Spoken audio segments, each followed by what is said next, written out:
Sport of a physical affliction is both impolite and cruel. After all, I wouldn't dream of calling you rat-face, fatty, or big mouth.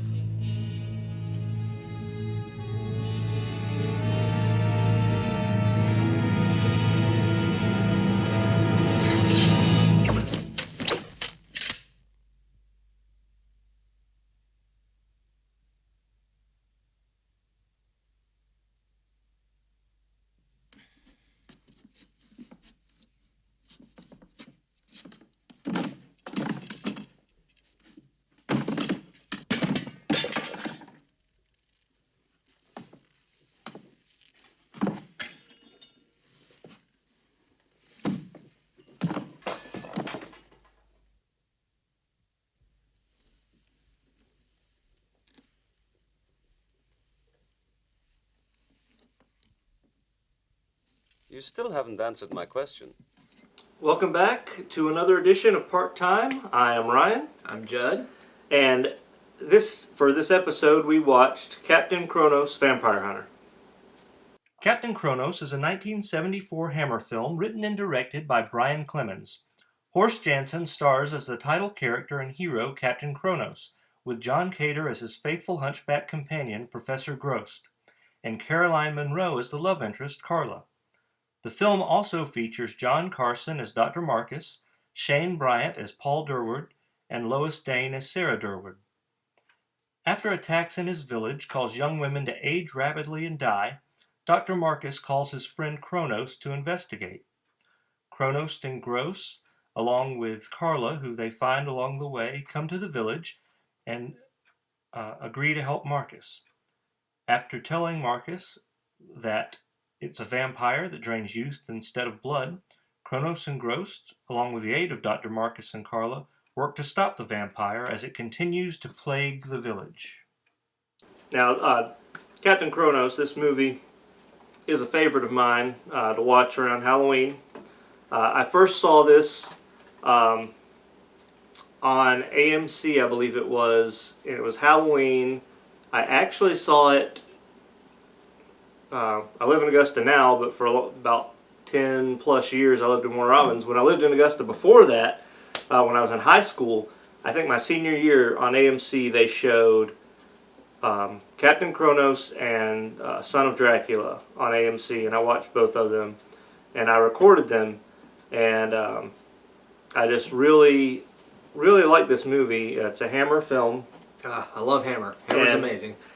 And I want to point something out, though, before we begin about this cover of this DVD. This is a scene from the beginning of the movie. Mm-hmm. This is not Captain Kronos on the cover of this. No. And, I mean, he's one of the major players in the movie, but he's not the main character or really one of the main characters, I would say. I mean, because he's not even Captain Kronos' assistant. He's like the father of one of the girls, right? Well, no, he's a friend of Captain Kronos. He's a friend. They fought together in war. Okay, but you're right. He's not quite a main character. He's sort of he's a doctor, and he's part of the story. I guess he's a part of the story, but it's very odd that he's on the cover of this DVD. Yeah, because he's front and center, like he's the man to beat. Like you look at this, and it's like, wow, this guy looks pretty intense. But once the movie starts, it's just like that's not Captain Kronos. I'm sure that the box art to maybe the VHS or different mediums probably had a more accurate I depiction guess. of what or who Captain Kronos is. I mean, I got this on DVD eventually years later because, like I said, I loved the movie when I recorded it on AMC, and I'd watched the tape and I showed it to friends through that, so other people had seen it. This was the first time Judd's seen the movie. Yeah, my brother I think had it taped on video growing up, but I don't believe I ever saw it because I mean he had a lot of vampire movies, Captain Kronos, Count Yorga, the Hammer Dracula movies. I mean he had a lot of them, but I don't think I had watched it growing up. But he always told me it was great. But so this movie, the guy on the cover, who's not Captain Kronos, his name is Dr. Marcus, and there are all these young girls in the village have been turning really old and dying, and with blood on their lips. Yeah, they look like old men. Yeah, they do. They probably cast one of them actually looked like an old woman, but they look some of them turned out really mannish looking. Yeah, so I'm willing to bet that some of the actors they got to play, they're probably men. They're probably men. Possibly old men, yes. Possibly or just it ugly old women. Yeah, very, very, very ugly old women. They don't age well, I don't think. So, this is the Dr. Marcus. And Dr. Marcus calls his friend Captain Kronos to come to the village to help out. And along the way, they find a girl that's in the stocks, and it's Carolyn Monroe, so she's absolutely gorgeous. Yes, she is stunningly hot. I saw her, I looked at Ryan, I was like, dang. And he was like, yeah. So, yeah, if you've never seen movies with her in it, she's very pretty. And they see her in the stocks, and they ask her why she's in the stocks, and it's because she was dancing on Sunday. And so Captain Kronos lets her out, and she tags along with them and joins them on the way to the village. And her name is, I have it in case I forgot, which I did. Her name is Carla. So Carla goes with them to the village, and she doesn't really know who they are yet. No, she just knows they freed them. She knows she likes not Count Yorga, Captain Kronos. So, yeah, she goes with them to the village. They go talk with Dr. Marcus, and Dr. Marcus explains what happened, and Captain Kronos has with him, when he's coming, he has a friend that's riding in a carriage with the horses, and he's a hunchback. And his name is Professor Gross. Yeah. And he's a neat character. He knows a lot about vampires as well as Captain Kronos does, but Professor Gross tells Dr. Marcus that it's a different type of vampire that sucks the age out of people, the youth, from the victims, not the blood, but the youth. And he tells Dr. Marcus, as we said in the synopsis, that there are many different types of vampires. There's a lot of different species of vampires. And that's one thing I really enjoyed about this movie, is because so many movies, they'll do different variations on vampires, but they'll kind of just stick to that one, whatever their movie is building to. I mean, this one just freely says, hey, there's a lot of different types of vampires, so that in of itself opens itself up to a very fertile ground if you're wanting to make sequels or expand a like universe almost. But sadly, I don't think we ever got a sequel to it. But no, they planned to turn this into a series of movies, and there were going to be sequels, but this was made late in the life of Hammer before they went, I guess, out of business or whatever happened to them at the time. So unfortunately, there were never any more Captain Kronos movies, which is a shame. It's something I'd love to see revisited if somebody wanted to make a series of it now. Oh, yeah. It'd be really cool. So anyway, while Kronos is there, more girls do get attacked in the town. This one girl who survived here on the cover, she survives for a lot of the movie, but then she eventually even gets Yeah. killed towards Yeah. the end of the movie. You don't see her too much, but she pops back up to get killed. Yeah, I she guess. pops up every now and then. She's not a major character at all, but she has some lines here and there. She's got a much smaller part, but she's in the beginning and she's in the end, or closer towards the end. Yeah. So they start trying to figure out who the vampire is. They bury these dead frogs under the ground. All over the place in the forest, because whenever a vampire crosses over a dead toad, it comes back to life. I don't know why, but... So Professor Gross and Carla start burying these. And you'll notice, too, and it's even... Carla even asks Professor Gross why they do all the work while Captain Kronos doesn't. And this is when they're camping out on the way there. And he explains to her that Captain Kronos has to keep his strength up because he has to do all the fighting of the vampires. So that's why they do all the work. And he does. Captain Kronos is very good work. for... Yeah, he does work. He does some work, but... So they do all kind. They do the frogs. They put up these bells to in the forest at one point. Yeah. Later on.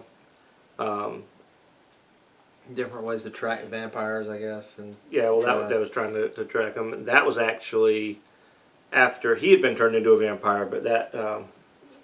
Oh, that's right. He gets turned into a vampire, and he doesn't know it at first, and he actually attacks a girl, and he doesn't remember doing it.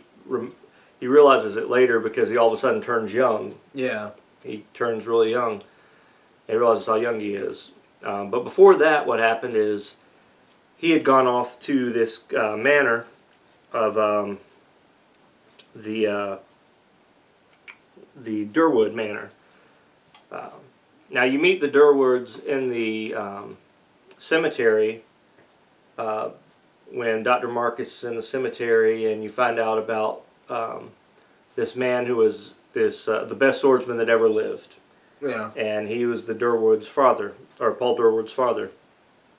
And you have Paul and his sister, Sarah, and then their mother is very old, we're told, and you don't really see her up close really good. Yeah. But we're told that she's very old, and Dr. Marcus says she looks terrible since her husband's death.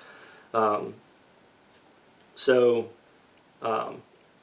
Dr. Marcus goes to see them, and meanwhile, Kronos and Professor Gross go to this tavern. Yeah.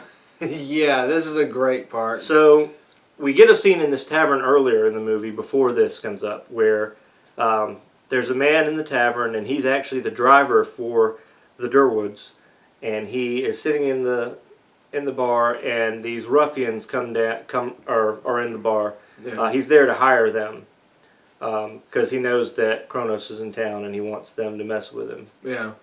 So we see the main boss of the ruffians come down the stairs, and then the whore follows after him, and she is a whore. That's how she's listed in the credits. Yeah, actually, she is. She's listed as whore, and that's what he pays her for. Yep. And she says, "You promised me more," and he says, "You're right, I did." And he takes the other coin and he throws it in the spittoon. Yeah. And when she goes down to get it, one of the guys spits into it. Yeah. So you know these are bad guys. These are jerks. Yeah. They really hammer it home. Not hammer. They're jerky guys. So, and the bartender's all wary of him. Yeah. So when Kronos gets there, they start making fun of Professor Gross' Hunchback. Yeah, they make some pretty good jokes, I must admit. Well, like, how do you sleep? Do you dig a hole and put your hump in it and lay down? It was funny though, but it was mean. It was mean. It was mean. Funny but mean. But so like they gather around Kronos or something like that because he tells them to stop. Right? Kronos has a katana for one of his swords, and he's laid it down on the counter of the bar. And then Kronos says something about them insulting his friend, and he says, and then he insults each one of them with a different name. Yeah, yeah. And then they go to draw their swords at him, and he just flicks his sword across, back and forth, out of his sheath and back into it. Blood sprays up on the wall. You just see it cuts to a shot of a blood spray on the wall, and all three of them go down. Yeah, he just kills them like that, and just like that. Just right in the tavern.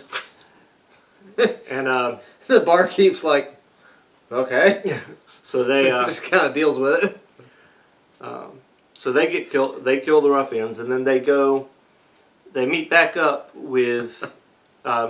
They meet back up with Dr. Marcus. This is after dark, and Dr. Marcus gets bitten on the way back before they meet up with him. Then that's when he bites the girl in the forest, in the form of a bat when he does it. That's right. Yeah. I believe he attacks her as a bat. Yeah. Bites her, and then when he gets back, he realizes it was him because he gets young, and so he tells Kronos, and Kronos ties him to a chair. And Dr. Marcus wants him to kill him because he doesn't. Oh yeah, he don't want to be a vampire. So Kronos, they try different methods because earlier when they talk about how there's different types of vampires, they say different vampires can only be killed different ways depending on what type it is. Yeah, some can only be killed like if you burn them or behead them or stake through the heart, but So I think the first thing they try is a stake through the heart. Yeah, and it doesn't work. He pulls it out, and there's just a little scar there. It doesn't work. Then they try hanging him. Yeah, that's another method. So they hang him. Now, while they're hanging him, there's a villager outside that's looking inside and sees what's going on. He's just strapped to a chair, dangling from the rafters. Because later on, the villagers all think they just murdered the professor. And they try to go after him. Anyway, so they do that. They dangle the professor, and then Professor Gross is going to try fire. So he gets the fire, and as he's approaching him, Dr. Marcus starts rocking back and forth, and Kronos slaps his chest to get him to stay still. Yeah. And then Dr. Marcus all of a sudden goes gray and turns old. Yeah. Back to his normal age, and then he dies.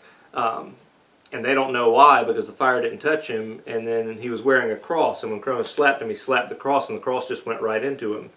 So this is when Kronos knows, and Professor Gross knows they need to kill him with a cross. Yeah, so that's how they find out that the main vampire doing all this stuff is how to kill it. So process of elimination. They actually said that, right? Like they said, we're gonna make sure we know what can kill these vampires, so we know how to kill the big vampire.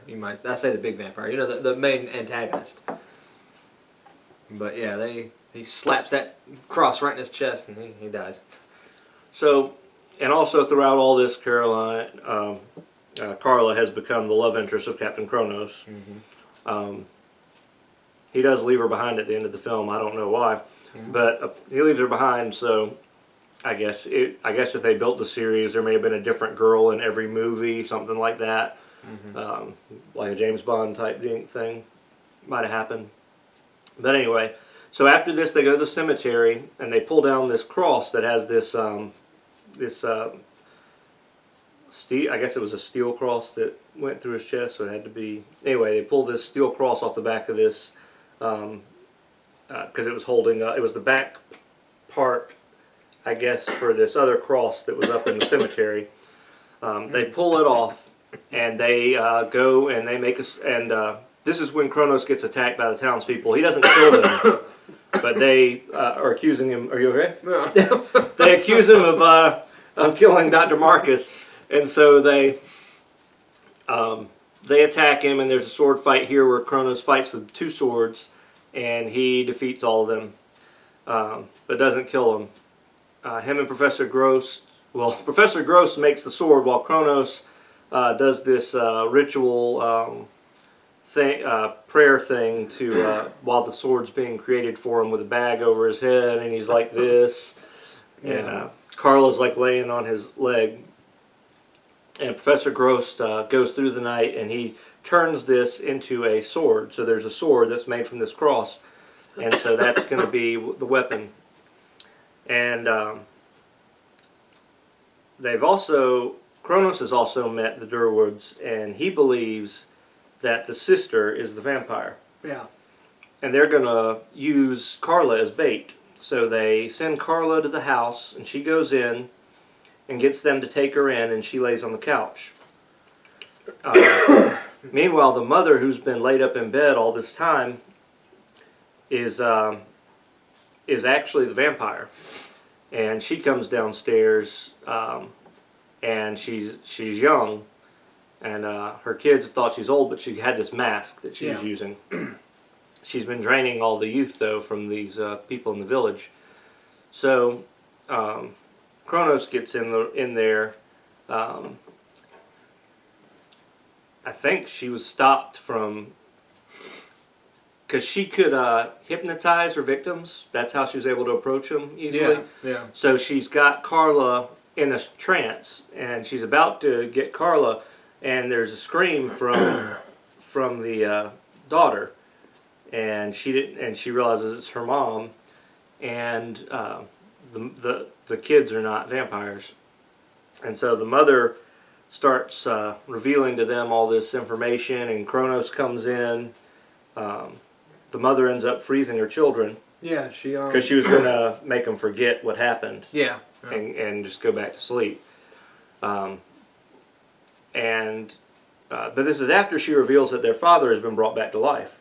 That's right. And he's got kind of like he's not like a zombie look. I mean, he's got like he died from a plague. So I think that's what that is. It's like left over from when he died from the plague or whatever. So her husband who was dead. That was the great swordsman that we talked about earlier. He's back alive, and a vampire. And so Kronos fights him in this big fight. It's a really good fight all around the room, and it was actually choreographed by the guy who plays the dead swordsman that's been resurrected. Yeah. And they have this fight around the entranced people. Because the main vampire of the movie, she's become entranced too, because Kronos had a mirror put on the sword by Grost, and he blocks her eyes, so she puts herself in a trance. Yeah, which that's kind of strange, but hey, it's kind of like the Medusa thing. Yeah. So that was cool. Yeah. And so then the sword fight eventually leads, of course, our hero kills the swordsman, and then did he kill? He kills the swordsman. Did he kill the wife too? I thought he did. Yeah, he kills the wife, the vampire. She comes at him and he kills her. Yeah. And then when they're dead, because the blood splatters on the face of the daughter when the mom dies. Yeah. And she screams, I think, then, and the mom collapses, and Kronos just drops a sword on their bodies, and Kronos and Grost and Carla leave. Yeah. And he leaves the sword there, but like I guess the sword, since it's made out of the cross, that can automatically kill them. So, or the vampires. The vampires. Like these vampires, but that's how they died. They were killed by the sword that was made from the cross. Yeah. And they leave, and then they leave Carla behind, like I said, to go off and more adventures and hunt more vampires that we'll never hear about because they never continued making these movies. Kronos, he hits it and quits it, you know. So that's Captain Kronos, and that's the story. Yeah. For me, it's 4 out of 5 stars. Like I said, I love this movie. I like to watch it. I've watched it with people that didn't like it, so it may not be your cup of tea. If you like Hammer movies, watch it. Oh, definitely, definitely. If you like, if you're into vampire movies, you should watch it. I think it's got some interesting lore to its universe. Yeah, it really does. I mean, it's very unique in that respect. So, and it's not really like there's the horror elements of the vampire and everything, but it's got a lot of it's a big mixture, because you got the adventure with Captain Kronos and everything, and he's. There's actually a fair amount of detective work, you might say. Yeah, because they do a lot of... because they don't show the vampire too... I mean, they show death scenes every now and then because it's kind of sparse through because they're chasing the vampire. But, like, they do a lot of, detective work and trying to decipher what type of vampire this is. That's right. I remember how they found out it was the Durwoods because the the carriage was coming by the road and grossed through one of the boxes with the toad under the carriage. That's how they finally found out it was somebody there. But yeah, they were. That was a lot of the movie was them investigating and trying to find out who it was. You know, you don't see that too often, I guess, with this. Well, especially nowadays with the horror movies and vampire movies today. It's like you don't see a lot of that real, almost detective work going on. Some of the older horror movies, you could probably find it, but like this, I mean, I would say this is pretty unique. That's a really good element of it too, of the movie. But yeah, I recommend it if you like vampires or. And if you like Hammer movies, even if you like, might want to give it a shot if you're into kind of a fantasy type movie as well, because you've got that kind of a hero, really, I think, in this. But yeah, I recommend giving it a shot and trying to seeing if you like it or not.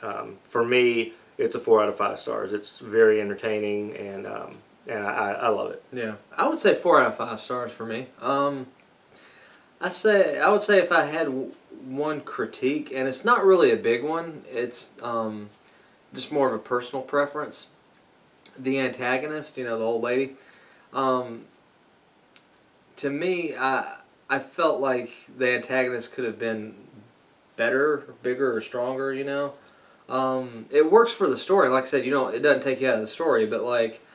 I don't know, a lot of Hammer movies, I'm used to seeing Christopher Lee and his very boding, dangerous looking antagonist, but she's more of a, I don't know, you don't really, they don't show her too much being really evil, you know, but like I said, that's more of a personal preference. It's not necessarily a tremendous blow to the film. I mean, I definitely would recommend this, but that would probably be the only thing I would critique about, or like the negative thing. I said it could, or not necessarily negative, but could be better, I think. But you know, it works for the story they're trying to tell. But yeah, 4 out of 5 would be my my rating. And like I said, the thing I love the most about this is the fact that there's different, like they mentioned different vampires, that like they just different species, and I'm like, that in and of itself is just completely unique, I think, because I can't name another movie where they do that, you know. Yeah, I'm not really sure. I mean, definitely not a big budget. Like I said, usually, like most vampire movies are like, oh, forget what you've seen in the movies. This is what a real vampire. This is what a real vampire is, you know, and it's one type of vampire, you know, like, but it's specific to that movie. It's just one type of vampire, but there's plenty of types in this one, or so they say. You know, we only see one type, but they mention that there's tons of different vampires. So. Oh, and we know that we hear Captain Kronos' backstory at one point. I didn't talk about that. How, like, when he came back from the war to his mother and his sister, they attacked him because they had become vampires when he came home.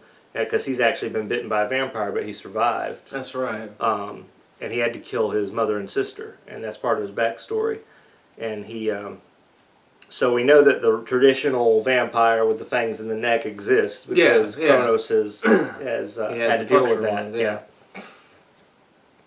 But yeah, that's Captain Kronos. I say give it a watch. I love it, and but thanks for joining us again for part time. This is our second to last Halloween review. Yeah. Our last one's going to be posted on Halloween Day. You may be able to guess what it's going to be, but it should be fun, and I hope we're looking forward to doing that one. So yeah, stay tuned. All right.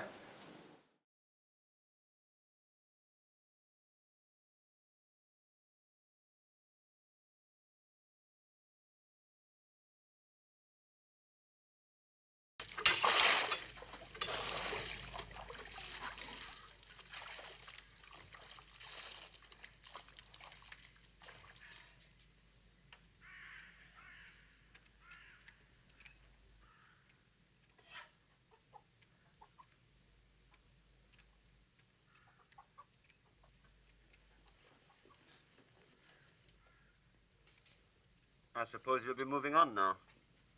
No, I'm staying. If you'll have me. Oh. I'll have you.